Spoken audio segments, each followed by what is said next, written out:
అనుదిన పరిశుద్ధ గ్రంథ పఠనము. నిర్గమకాండం 31వ అధ్యాయం. మరియు యెహోవా మోషేతో ఇట్లనెను, చూడుము, నేను యూదా గోత్రములో హూరు మనుమడును ఊరు కుమారుడునైన బెసలేలు అను పేరుగల వానిని పిలిచితిని. విచిత్రమైన పనులను కల్పించుటకును, బంగారుతోనూ వెండితోనూ ఇత్తడితోనూ పనిచేయుటకును, పొదుగుటకై రత్నములను సానబెట్టుటకును, కర్రను కోసి చెక్కుటకును, సమస్త విధములైన పనులను చేయుటకును, జ్ఞాన విద్యా వివేకములను సమస్తమైన పనుల నేర్పును వానికి కలుగునట్లు వానిని దేవుని ఆత్మ పూర్ణునిగా చేసియున్నాను. మరియు నేను దాను గోత్రములోని అహీసామాకు కుమారుడైన అహోలీయాబును అతనికి తోడు చేసితిని. నేను నీకు ఆజ్ఞాపించినవన్నీ చేయునట్లు జ్ఞాన హృదయులందరి హృదయములలో జ్ఞానమును ఉంచియున్నాను. ప్రత్యక్షపు గుడారమును, సాక్ష్యపు మందసమును, దాని మీదనున్న కరుణాపీఠమును, ఆ గుడారపు ఉపకరణములన్నిటినీ, బల్లను, దాని ఉపకరణములను, నిర్మలమైన దీపవృక్షమును, దాని ఉపకరణములన్నిటినీ, ధూపవేదికను, దహన బలిపీఠమును, దాని ఉపకరణములన్నిటినీ, గంగాళమును, దాని పీటను, యాజక సేవ చేయునట్లు సేవా వస్త్రములను, యాజకుడైన అహరోను యొక్క ప్రతిష్ఠిత వస్త్రములను, అతని కుమారుల వస్త్రములను, అభిషేక తైలమును, పరిశుద్ధ స్థలము కొరకు పరిమళ ధూప ద్రవ్యములను నేను నీకు ఆజ్ఞాపించిన ప్రకారముగా వారు సమస్తమును చేయవలెను. మరియు యెహోవా మోషేతో ఇట్లనెను, నీవు ఇశ్రాయేలీయులతో నిజముగా మీరు నేను నియమించిన విశ్రాంతి దినములను ఆచరింపవలెను. మిమ్మును పరిశుద్ధపరచు యెహోవాను నేనే అని తెలుసుకొనున్నట్లు అది మీ తరతరములకు నాకును మీకును గుర్తగును. కావున మీరు విశ్రాంతి దినమును ఆచరింపవలెను. నిశ్చయముగా అది మీకు పరిశుద్ధము. దానిని అపవిత్రపరచువాడు తన ప్రజలలో నుండి కొట్టివేయబడును. 6 దినములు పనిచేయవచ్చును. 7వ దినము యెహోవాకు ప్రతిష్ఠితమైన విశ్రాంతి దినము. ఆ విశ్రాంతి దినమున పనిచేయి ప్రతివాడును తప్పక మరణశిక్ష నొందును. ఇశ్రాయేలీయులు తమ తరములకు విశ్రాంతి దినాచారమును అనుసరించి ఆ దినమును ఆచరింపవలెను. అది నిత్య నిబంధన. నాకును ఇశ్రాయేలీయులకును అది ఎల్లప్పుడూ గుర్తయుండును. ఏలయనగా 6 దినములు యెహోవా భూమి ఆకాశములను సృజించి 7వ దినమున పనిమాని విశ్రమించెనని చెప్పుము. మరియు ఆయన సీనాయి కొండ మీద మోషేతో మాటలాడుట చాలించిన తరువాత ఆయన తన శాసనములు గల 2 పలకలను, అనగా దేవుని వ్రేలితో వ్రాయబడిన రాతి పలకలను అతనికిచ్చెను. నిర్గమకాండం 32వ అధ్యాయం. మోషే కొండ దిగకుండా తడువు చేయుట ప్రజలు చూచినప్పుడు ఆ ప్రజలు అహరోను నొద్దకు కూడివచ్చి, లెమ్ము, మా ముందర నడుచుటకు ఒక దేవతను మా కొరకు చేయుము. ఐగుప్తులో నుండి మమ్మను రప్పించిన ఆ మోషే అనువాడు ఏమాయనో మాకు తెలియదని అతనితో చెప్పిరి. అందుకు అహరోను, మీ భార్యలకు, మీ కుమారులకు, మీ కుమార్తెలకు చెవులనున్న బంగారు పోగులను తీసి నా యొద్దకు తెండని వారితో చెప్పగా, ప్రజలందరూ తమ చెవులనున్న బంగారు పోగులను తీసి అహరోను నొద్దకు తెచ్చిరి.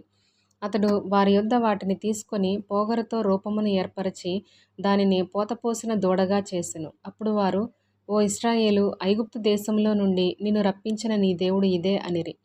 అహరోను అది చూచి దాని ఎదుట ఒక బలిపీఠము కట్టించెను. మరియు అహరోను రేపు యెహోవాకు పండుగ జరుగునని చాటింపగా, మరునాడు వారు ఉదయమున లేచి దహన బలులను, సమాధాన బలులను అర్పించిరి. అప్పుడు జనులు తినుటకును త్రాగుటకును కూర్చుండి ఆడుటకు లేచిరి. కాగా యెహోవా మోషేతో ఇట్లనెను, నీవు దిగి వెళ్ళుము. ఐగుప్తు దేశము నుండి నీవు రప్పించిన నీ ప్రజలు చెడిపోయిరి. నేను వారికి నియమించిన త్రోవ నుండి త్వరగా తొలగిపోయి తమ కొరకు పోతపోసిన దూడను చేసుకొని దానికి సాగిలపడి బలినర్పించి, ఓయి ఇశ్రాయేలు, ఐగుప్తు దేశము నుండి నిన్ను రప్పించిన నీ దేవుడు ఇదే అని చెప్పుకొనిరి అనెను. మరియు యెహోవా ఇట్లనెను, నేను ఈ ప్రజలను చూచియున్నాను. ఇదిగో వారు లోబడనొల్లని ప్రజలు. కావున నీవు ఊరకుండుము.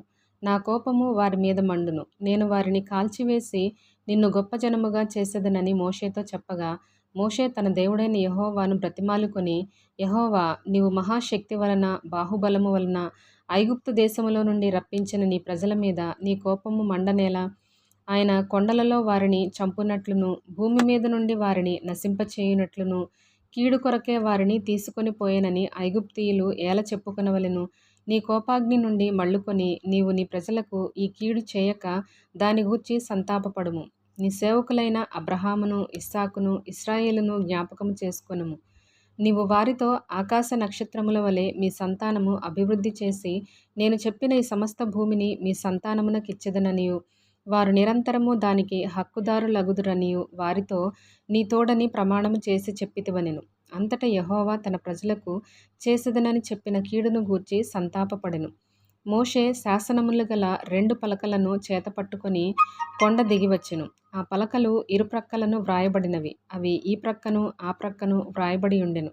ఆ పలకలు దేవుడు చేసినవి. ఆ పలకల మీద చెక్కబడిన వ్రాత దేవుని చేవ్రాత. ఆ ప్రజలు పెద్ద కేకలు వేయుచుండగా యెహోషువ ఆ ధ్వని విని, పాళెములో యుద్ధధ్వని అని మోషేతో అనగా, అతడు, అది జయధ్వని కాదు, అపజయధ్వని కాదు, సంగీత ధ్వని నాకు వినబడుచున్నదనెను. అతడు పాళెమునకు సమీపింపగా ఆ దూడను వారు నాట్యమాడుటను చూచెను.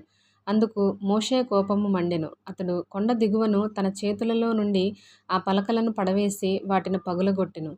మరియు అతడు వారు చేసిన ఆ దూడను తీసుకొని అగ్నితో కాల్చి పొడిచేసి నీళ్ల మీద చల్లి ఇశ్రాయేలీయుల చేత దాని త్రాగించెను. అప్పుడు మోషే, నీవు ఈ ప్రజల మీదికి ఈ గొప్ప పాపము రప్పించినట్లు వారు నిన్ను ఏమి చేసిరని అహరోనును అడుగగా, అహరోను, నా ఏలినవాడా, నీ కోపము మండనీయకుము. ఈ ప్రజలు దుర్మార్గులను మాట నీవెరుగుదువు. వారు మాకు ముందర నడుచుటకును ఒక దేవతను చేయుము. ఐగుప్తులో నుండి మమ్మను రప్పించిన వాడగు ఈ మోషే ఏమాయనో మాకు తెలియదనిరి. అందుకు నేను, ఎవరి యొద్ద బంగారము ఉన్నదో వారు దానిని ఊడదీసి తెండని చెప్పితిని. నేను దాని అగ్నిలో వేయగా ఈ దూడ ఆయనెను. ప్రజలు విచ్చలవిడిగా తిరుగుట మోషే చూచెను. వారి విరోధులలో వారికి ఎగతాళి కలుగునట్లు అహరోను విచ్చలవిడిగా తిరుగుటకు వారిని విడిచిపెట్టియుండెను. అందుకు మోషే పాళెము యొక్క ద్వారమున నిలిచి, యెహోవా పక్షముననున్న వారందరూ నా యొద్దకు రండి అనగా, లేవీయులందరూ అతని యొద్దకు కూడివచ్చిరి. అతడు వారిని చూచి, మీలో ప్రతివాడును తన కత్తిని తన నడుమున కట్టుకొని పాళెములో ద్వారము నుండి ద్వారమునకు వెళ్ళుచు, ప్రతివాడు తన సహోదరుని, ప్రతివాడు తన చెలికానిని, ప్రతివాడు తన పొరుగువానిని చంపవలెనని ఇశ్రాయేలీయుల దేవుడైన యెహోవా సెలవిచ్చుచున్నాడనెను. ఇశ్రాయేలీయులు మోషే మాట చొప్పున చేయగా ఆ దినమున ప్రజలలో ఇంచుమించు 3,000 మంది కూలిరి. ఏలయనగా మోషే వారిని చూచి, నేడు యెహోవా మిమ్మును ఆశీర్వదించినట్లు మీలో ప్రతివాడు తన కుమారుని మీద పడియేగాని, తన సహోదరుని మీద పడియేగాని యెహోవాకు మిమ్మును మీరే ప్రతిష్ఠ చేసుకొనుడనెను. మరునాడు మోషే ప్రజలతో, మీరు గొప్ప పాపము చేసితిరి గనుక యెహోవా యొద్దకు కొండ ఎక్కి వెళ్ళెదను. ఒకవేళ మీ పాపమునకు ప్రాయశ్చిత్తము చేయగలనేమో అనెను. అప్పుడు మోషే యెహోవా యొద్దకు తిరిగి వెళ్ళి, అయ్యో, ఈ ప్రజలు గొప్ప పాపము చేసిరి. వారు బంగారు దేవతను తమ కొరకు చేసుకొనిరి. అయ్యో, నీవు వారి పాపమును ఒకవేళ పరిహరించితివా, లేని ఎడల నీవు వ్రాసిన నీ గ్రంథములో నుండి నా పేరు తుడిచివేయమని బ్రతిమాలుకొనుచున్నాననెను. అందుకు యెహోవా, ఎవడు నా ఎదుట పాపము చేసెనో వాని నా గ్రంథములో నుండి తుడిచివేయుదును. కాబట్టి నీవు వెళ్ళి నేను నీతో చెప్పిన చోటికి ప్రజలను నడిపించుము. ఇదిగో, నా దూత నీకు ముందుగా వెళ్ళును. నేను వచ్చు దినమున వారి పాపమును వారి మీదికి రప్పించెదనని మోషేతో చెప్పెను. అహరోను కల్పించిన దూడను ప్రజలు చేయించినందున యెహోవా వారిని బాధపెట్టెను. నిర్గమకాండం 33వ అధ్యాయం. మరియు యెహోవా మోషేతో ఇట్లనెను, నీవు ఐగుప్తు దేశములో నుండి తోడుకొని వచ్చిన ప్రజలను బయలుదేరి, నేను అబ్రహాముతోనూ ఇస్సాకుతోనూ యాకోబుతోనూ ప్రమాణము చేసి నీ సంతానమునకు దీనినిచ్చేదనని చెప్పిన పాలు తేనెలు ప్రవహించు దేశమునకు లేచిపొండి. నేను నీకు ముందుగా దూతను పంపి కనానీయులను, అమోరీయులను, హిత్తీయులను, పెరిజ్జీయులను, హివ్వీయులను, యెబూసీయులను వెళ్ళగొట్టెదను. మీరు లోబడనొల్లని ప్రజలు గనుక నేను మీతో కూడా రాను. త్రోవలో మిమ్మును సంహరించెదనేమో అని మోషేతో చెప్పెను. ప్రజలు ఆ దుర్వార్తను విని దుఃఖించిరి. ఎవడునూ ఆభరణములను ధరించుకొనలేదు. కాగా యెహోవా మోషేతో ఇట్లనెను, నీవు ఇశ్రాయేలీయులతో, మీరు లోబడనొల్లని ప్రజలు. ఒక క్షణమాత్రము నేను మీ నడుమకు వచ్చితినా మిమ్మును నిర్మూలము చేసెదను గనుక మిమ్మును ఏమి చేయవలెనో అది నాకు తెలియనట్లు మీ ఆభరణములను మీ మీద నుండి తీసివేయుడి అని చెప్పుమనెను. కాబట్టి ఇశ్రాయేలీయులు హోరేబు కొండ యొద్ద తమ ఆభరణములను తీసివేసిరి.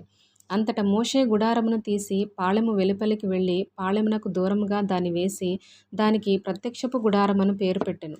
యెహోవాను వెదికిన ప్రతివాడును పాళెమునకు వెలుపలనున్న ఆ ప్రత్యక్షపు గుడారమునకు వెళ్ళుచూ వచ్చెను. మోషే ఆ గుడారమునకు వెళ్ళినప్పుడు ప్రజలందరూ లేచి ప్రతివాడు తన గుడారపు ద్వారమందు నిలిచి, అతడు ఆ గుడారములోనికి పోవు వరకు అతని వెనుక తట్టు నిదానించి చూచుచుండెను. మోషే ఆ గుడారంలోనికి పోయినప్పుడు మేఘస్తంభము దిగి ఆ గుడారపు ద్వారమందు నిలువగా యెహోవా మోషేతో మాటలాడుచుండెను. ప్రజలందరూ ఆ మేఘస్తంభము ఆ గుడారపు ద్వారమున నిలుచుట చూచి లేచి ప్రతివాడును తన తన గుడారపు ద్వారమందు నమస్కారము చేయుచుండిరి. మనుష్యుడు తన స్నేహితునితో మాటలాడినట్లు యెహోవా మోషేతో ముఖాముఖిగా మాటలాడుచుండెను. తరువాత అతడు పాళెములోనికి తిరిగి వచ్చుచుండెను. అతని పరిచారకుడును నూను కుమారుడునైన యెహోషువ అను యవనస్తుడు గుడారములో నుండి వెలుపలికి రాలేదు. మోషే యెహోవాతో ఇట్లనెను, చూడుము, ఈ ప్రజలను తోడుకొని పొమ్మని నీవు నాతో చెప్పుచున్నావు గాని నాతో ఎవరిని పంపెదవో అది నాకు తెలుపలేదు. నేను నీ పేరును బట్టి నిన్ను ఎరిగియున్నాననియు నా కటాక్షము నీకు కలిగినదనియు చెప్పితివి కదా. కాబట్టి నీ కటాక్షము నా ఎడల కలిగిన ఎడల నీ కటాక్షము నా ఎడల కలుగునట్లుగా దయచేసి నీ మార్గమును నాకు తెలుపుము. అప్పుడు నేను నిన్ను తెలుసుకొందును. చిత్తగించుము, ఈ జనము నీ ప్రజలే గదా అనెను. అందుకు ఆయన, నా సన్నిధి నీకు తోడుగా వచ్చును, నేను నీకు విశ్రాంతి కలుగజేసేదనగా మోషే, నీ సన్నిధి రాని ఎడల ఇక్కడ నుండి మమ్మను తోడుకొని పోకుము. నా ఎడలను నీ ప్రజల ఎడలను నీకు కటాక్షము కలిగినదని దేని వలన తెలియబడును? నీవు మాతో వచ్చుట వలననే గదా. అట్లు మేము అనగా నేనును నీ ప్రజలను భూమి మీదనున్న సమస్త ప్రజలలో నుండి ప్రత్యేకింపబడుదుమని ఆయనతో చెప్పెను. కాగా యెహోవా, నీవు చెప్పిన మాట చొప్పున చేసెదను. నీ మీద నాకు కటాక్షము కలిగినది. నీ పేరును బట్టి నిన్ను ఎరుగుదునని మోషేతో చెప్పగా అతడు, దయచేసి నీ మహిమను నాకు చూపుమనగా ఆయన, నా మంచితనమంతయు నీ ఎదుట కనుపరచెదను. యెహోవా అను నామమును నీ ఎదుట ప్రకటించెదను. నేను కరుణించువాని కరుణించెదను. ఎవనియందు కనికరపడెదనో వానియందు కనికరపడెదనెను. మరియు ఆయన, నీవు నా ముఖమును చూడజాలవు, ఏ నరుడును నన్ను చూచి బ్రతుకడనెను. మరియు యెహోవా, ఇదిగో నా సమీపమున ఒక స్థలమున్నది, నీవు ఆ బండ మీద నిలువవలెను. నా మహిమ నిన్ను దాటి వెళ్ళుచుండగా ఆ బండ సందులో నిన్ను ఉంచి నిన్ను దాటి వెళ్ళు వరకు నా చేతితో నిన్ను కప్పెదను. నేను నా చెయ్యి తీసిన తరువాత నా వెనుక పార్శ్వమును చూచెదవు, కానీ నా ముఖము నీకు కనబడదని మోషేతో చెప్పెను.